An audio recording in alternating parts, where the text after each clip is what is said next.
Mom, Dad's going to kill us. We have to get out now. I woke up in the middle of the night to the sound of my son screaming. The smell of burning flesh woke me further, soon followed by smoke filling the room where we slept. There's a fire. We have to get out of here right now, I exclaimed. I hurried to open the door to our room, but the doorknob wouldn't budge. It seemed locked with something.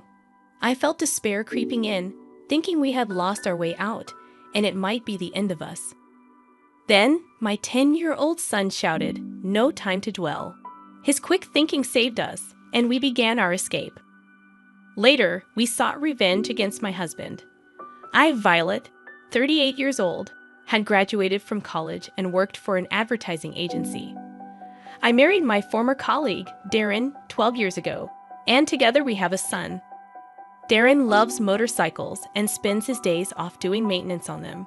Our son, Roger, has a keen interest in solving cases on TV, often deducing suspects and motives. His accuracy surprises me, as he's often right when the suspect is caught. When Roger was younger, Darren adored him, but over time, he stopped interacting with him, dismissing Roger's insights as mere childish guesses. One day, while Darren was in the bath, Roger entered the study, sniffed the suit on the hanger, and asked, "Mom, has Dad changed his place of work recently?" "No, he's been a salesman at the same agency for a long time," I replied. Roger explained, "When Dad came home earlier, he mentioned being busy at work and going out in this heat all day, but his suit doesn't smell sweaty at all. I think he used deodorant. He'll get angry if you go into the study, so you should leave now." Roger persisted, still not convinced. However, as the bathroom door opened, he had no choice but to leave the study. Returning to the living room with a notebook, Roger said to my husband, "My school teacher gave me homework on what kind of work my dad does. What's the name of your company, and what do you do?" "I work in sales for the Scan Advertisement Agency." My husband replied, surprisingly detailed in his response, unlike his usual interactions with Roger. Later, during dinner, my husband suddenly lost his appetite and excused himself to bed without eating. "Daddy is tired. Let him have dinner at least," I said, trying to ease the tension. "I told you what his job is, didn't I?" "I'm sorry, but there's something that's been bothering me," Roger said. "Did you see how he kept putting his hand on his throat when he was talking to me? It's a behavior often seen in courtrooms where the perpetrator makes such a gesture when someone gets to the point. It also bothered me that he was staring at me with his eyes glazed over. You know, when you lie, you don't look away. It's usually the other way around." My son's reasoning, which I usually dismissed, seemed credible to me. Until just a few months ago, my husband was the kind of person who, when he came home from work, would leave his bag to me and rush off to take a bath because he was worried about the smell of sweat. But before I knew it, he started handling his belongings himself, even putting his suits and pants away in his study. He only handed them to me when needed for cleaning. Maybe he is hiding something from me. Feeling anxious, I waited until I was sure my husband was asleep before quietly searching through his pants pockets. My heart raced as I found a receipt for a lavish lunch costing 20,000 yen from a fancy restaurant in a hotel far from where my husband claimed to have been. Startled, I felt a presence behind me and turned to see my husband holding a glass of water. "What are you doing in my study?" he demanded. "I thought it was time to take your trousers to the cleaners," I stammered, dropping the receipt. He picked it up, his expression horrified. "I didn't ask for it. You act like a thief at this time of night. You've got to be kidding me. Don't be so angry just because I saw a receipt in your pocket," I pleaded. "I can't be with a sneaky. Get out of here right now." He interrupted, his voice rising. He slammed the cup on the desk, startling our son, who rushed out asking what was wrong. Roger tried to intervene, but my husband's anger didn't subside. As tensions escalated, my husband began emptying his bag onto the floor. A prepaid cell phone and a business card case, both unfamiliar to me, fell out. "What are you doing with a prepaid cell phone when you have a smartphone?" I questioned, bewildered. "I'm using it for work," he snapped. "But you don't really go to work, do you?" I pressed, my suspicion growing. And this business card isn't right, I exclaimed, feeling a surge of alarm. Stop it. Don't touch my stuff, he bellowed, growing increasingly agitated. He then forcibly kicked me and our son out of the study, leaving us reeling with shock and confusion. My son began to tamper with my husband's phone, which was charging in the living room. I whispered a warning, urging him not to provoke my husband further. Don't do this. Don't get on his nerves anymore, I cautioned. It will be over soon, my son assured me cryptically, operating something on the phone. After that, I left my husband in the study and retreated to my own bedroom with my son.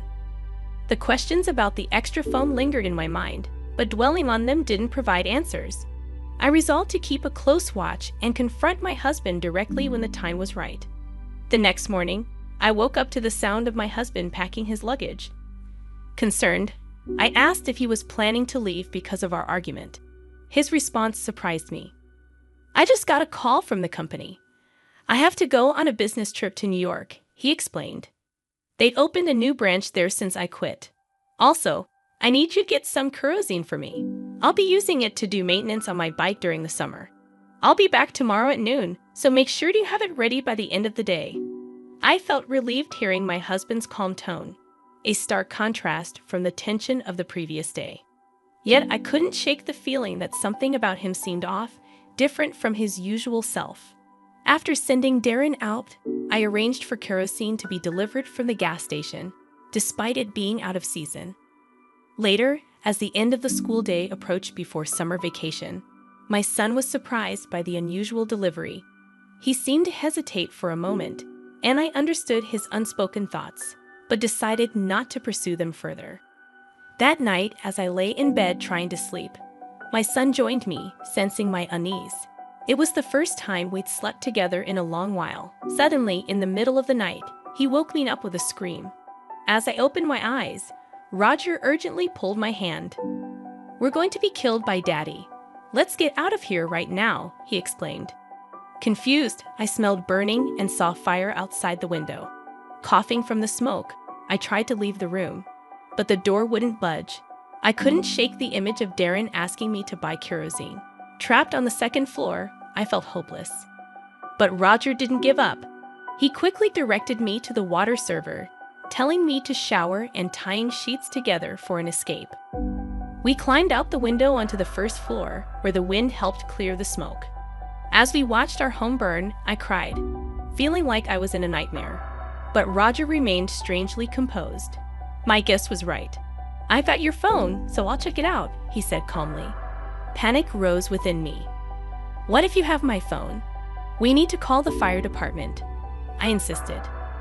"No, I don't want Dad to know we're alive," Roger replied, his focus unwavering as he operated his phone. "I put a GPS app on his phone last night. He's right in our neighborhood." I couldn't believe it. "You're kidding?" I murmured, overwhelmed. "Stay calm, Mom. I'm here with you. It's going to be okay," Roger reassured me.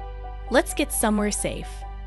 Before we left, Roger made anonymous calls to the fire department to ensure our neighbor's safety. I marveled at his actions as we bought clothes and sought refuge in a nearby business hotel. I checked my husband's whereabouts again and discovered he was at a luxury hotel about a 30-minute drive from our house, just as my son had suggested. The thought made me shiver uncontrollably, unable to shake off the feeling of dread. I spent a sleepless night pondering how to confirm the truth. The next afternoon, while watching TV, the news showed our burned-down house and my husband, tearfully pleading for information about us. But something about his expression seemed off to me. "That's a typical fake crying expression," I muttered to myself, analyzing his demeanor. "Why do you think that?" "He's pretending to be sad, but the corners of his mouth are upturned," my son observed astutely. "It's because he thinks it's funny to fool people." As I scrutinized my husband's face, I noticed the subtle grin tugging at the corners of his mouth. If this was Darren's true nature, my son might be in danger again. Determined not to sit idly by, I decided to keep an eye on him. "I don't want to be alone," my son insisted, refusing to stay behind. Reluctantly, I agreed, and we headed to the luxury hotel together, relying on GPS. While waiting, my husband emerged from the hotel, his demeanor light and carefree, humming to himself. Without hesitation, he entered a nearby house, which we later discovered belonged to an elderly woman. Minutes later, he emerged with a black bag, which he hadn't been carrying earlier. Curious, he then entered a park, leaving the bag behind upon his exit.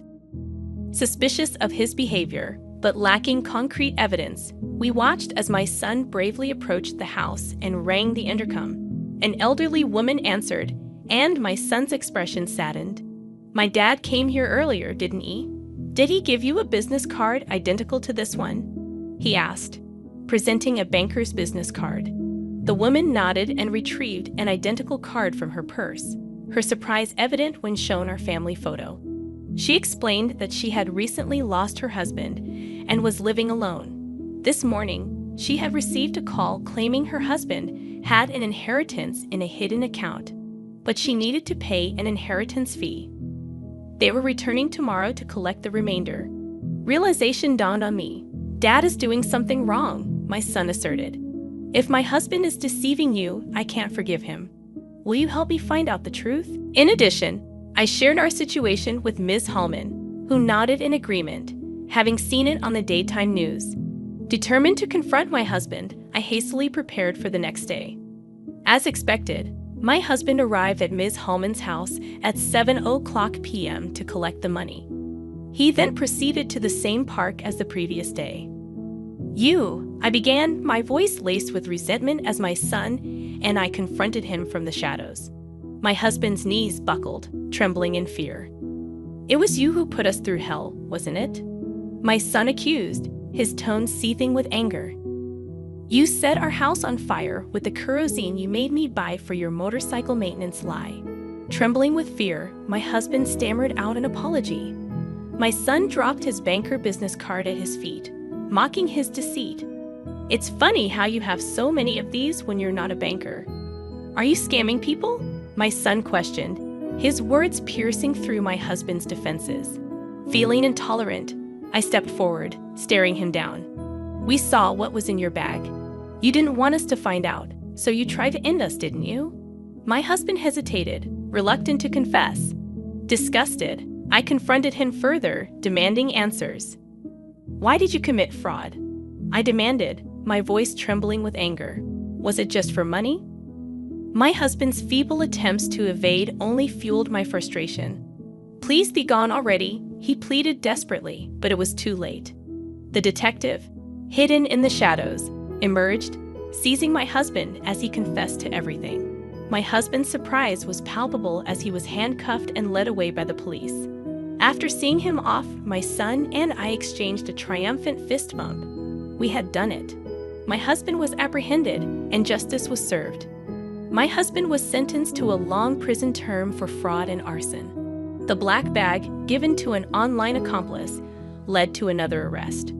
I filed for divorce and demanded compensation for emotional distress.